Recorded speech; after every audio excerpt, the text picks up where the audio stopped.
Varlamore, the final dawn. Just kidding, not doing a lore video here. But RuneScape is coming out with a huge new update coming out this week, and I wanted to give you all the current information so that you can be ready to go the second it hits on Monday morning. This release is currently slated for July 23rd. That's this Wednesday if you're watching the video when I release it, so put your PTO in on Monday and mildly piss off your boss for submitting it so late. Varlamore, the final dawn, will be marked with a final quest in the Varlamore quest series of the same name. This is going to be adding 2 new areas of the game, including a rainforest, which should be pretty cool to see. A quest will reward you with a new untradeable melee weapon, which I can't find a name for anywhere online. It's just in the wiki as like new melee weapon or something like that. It has D-skim level stats and appears to be focused more on early game players. One thing that is more interesting to later game players is that it does have a special attack which boosts your accuracy and damage of your next attack by 50%, and it's going to add a burn mechanic for 10 damage over time. I'm sure the speedrunning nerds have calced this out to see where it's useful, and personally, if it works like the horn from Yama where it doesn't affect your attack cooldown or anything, I could see this being very worthwhile in a ton of different areas. What I'm personally wondering is if you could like pre-charge this up. Say you finish Maiden and then you just hit a spec on this so that your first Chally on Bloat has over a 200 max hit. That'd be pretty nuts, and I could see them adding in some sort of thing where you couldn't do that. It would have like some type of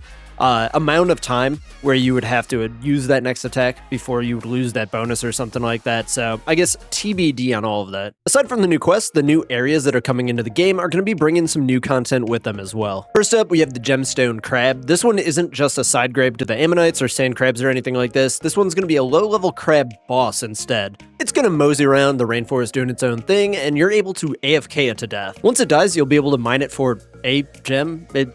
1 gem. At least that's what this behind the scenes video is making it look like. But mostly, or at least Jagex has told us that this is mostly going to be for training your stats, more for the actual loot, so think kind of like Scurious, but a lot lower intensity. We're also getting a new Slayer dungeon that will be of the express purpose to host the Custodia Stalker, a new Slayer monster. I've talked about this guy in a prior video, but it's meant to be a mid-level Slayer monster which drops the Antler Guard. This is a new offhand or shield slot item that's going to act as a tribrid offhand. It has stats similar to the Rune Defender, the Odium Ward, and the Book of Darkness, all combined into one. The one big kicker here is that it does have negative defense bonuses in all stats. The usefulness of this item is tied to the fact that the only requirement to wield it is 50 prayer, which allows Pures to use it, and honestly, it is a massive upgrade for Pures, as they previously couldn't use any of the defenders. It's also going to be a very powerful offhand for new accounts that get 50 prayer early on, which is mainly alt accounts or somebody who prioritizes that. I don't know, it'd be kind of a weird build. The second biggest part of this update is going to be this proposed Fletching Activity, which as far as I can see doesn't have a real name other than proposed Fletching Activity. For the lore heads out there, there's a poll that says you'll be carving wooden totems to show your appreciation for nature. You know, by cutting nature up with a knife. Periodically, some Ents will visit you while carving and give you the loot. Experience rates look pretty decent on here. It also looks like you'll be using bows, stocks, shields, etc., just like old fletching stuff that you might have accumulated in your bank as the precursor to this activity. So it could be a really good way to recycle a bunch of unused bows from your bank, you know, mainly for Iron Men there. Anyways, let's look at the rewards. Fletching Knife. It's going to be an equipable knife for fletching, but you can't use it for fletching while it's currently equipped. The knife is going to reduce the cooldown of fletching activities by 1 tick, which is an incredible increase of experience rates. Currently, fletching a bow takes 3 game ticks.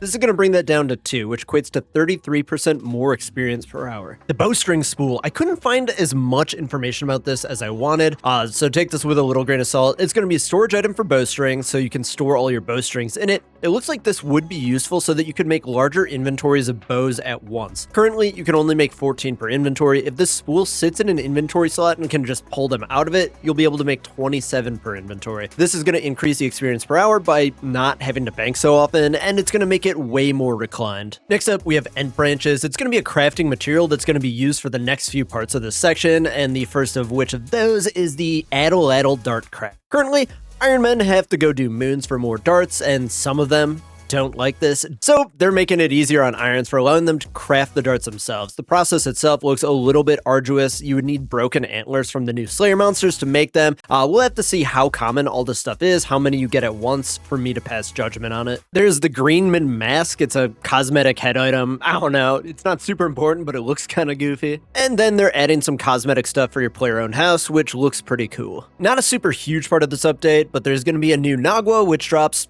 You guessed it, yet another two-handed weapon, this time for the stab style, which finally completes all the Varlamore bonk bonk attack styles. And finally, the Doom of Mochaeotl, the Delve boss, the section that most of you probably just clicked that little skip button to, but you should really go back and then watch the rest of this because the other stuff is actually pretty big as well. Anyways, what's going on here? This demonic encounter is going to be Oldschool RuneScape's first Delve boss. There's going to be 8 levels. Each time you complete the encounter, you are faced with a choice. Do you claim your loot and start over at level 1, or do you follow that boss deeper and face progressively more challenging encounters? If you do end up dying, you will be forfeiting all of the loot that you got before, so make this choice wisely. Once you reach level 8, you can keep on delving, but the boss won't get more challenging or provide better loot as you are already at the max level. Jagex stated that the first few floors should be fairly easy and they're more meant for you to get the basic boss mechanics down, but then they liken the later levels to be around Coliseum difficulty, so I would expect the final floors to be easier things than like the Awakened bosses or the Yama contracts, but feel kind of like the later Kalo waves, if that makes sense. And one last little clarification on the delving. Delving to the next level is not going to increase your basic, just standard loot chance. Nobody's really doing this for that anyways. It's going to increase your chance of getting the uniques, and some uniques are actually only accessible at lower depths.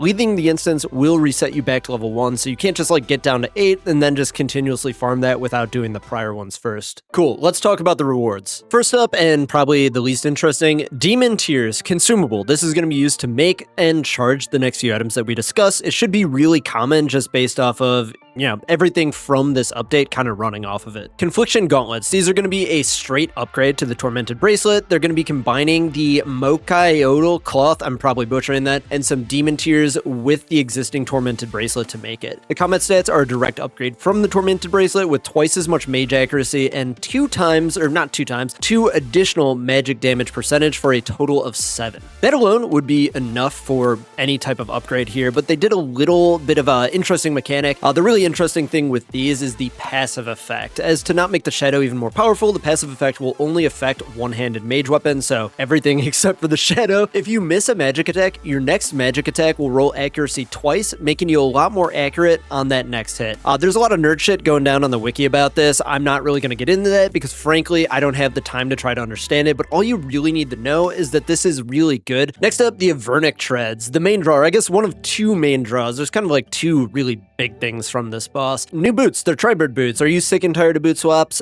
Me too. These solve that problem and they're a massive upgrade for literally everything in the game. The boots will drop in a base form. They can be used on their own if you're Iron Man and don't have all the other boots, but they can be upgraded by adding the prims, pegs, and eternal boots to them with a boatload of demonic tears. The base boot is tradable, but once you add all your other boots to it, it becomes untradable, although you can disassemble it and sell it off if you really need to. Looking at these stats, these are just really nice. Accuracy up all across the board. It's higher than each of the respective boots that are going into it. Solid defense bonuses, plus 6 strength, plus 2% magic damage, and plus 3 range strength, which gives us the first bit of range strength coming from a boot slot. These are straight up a best in slot. They're going to be needed by every single player. They're best for every single piece of content. It doesn't have to be a Tribird piece of content. I expect prices on these guys to be absolutely nuclear on release. And the last drop, and potentially the biggest drop of the boss, is the Eye of Ayak. This is the mage staff that I'm sure you've all been hearing about, especially if you do a lot of Theater of Blood. This is going to be a powered staff. It's going to be charged with demonic tears and some runes. The cost of it didn't seem to be too much unless tears are really expensive. Jagex is putting this DPS-wise between the Sanguinesti staff and the Shadow. The big winner here though, and why this is going to be better at a ton of content even though the Shadow is stronger, is that the staff is 3-tick, and this is our first piece of magic weaponry to be so. Let's just compare it to the Sang really quick. The max hit of the Eye is slightly lower than the Sang, but seeing as the Sang is 33% slower than the Eye, you're going to very quickly make up this difference in raw DPS. This is going to be really useful in encounters that have different phases. Take Zulrah for an example. You only have a specific amount of time to hit the boss before he goes down, meaning that you can min-max your DPS by throwing in additional hits with the Eye. Due to the damage cap on the Shadow and the Twisted Bow and everything like that, you're likely to just camp the Eye for a ton of Zulrah now.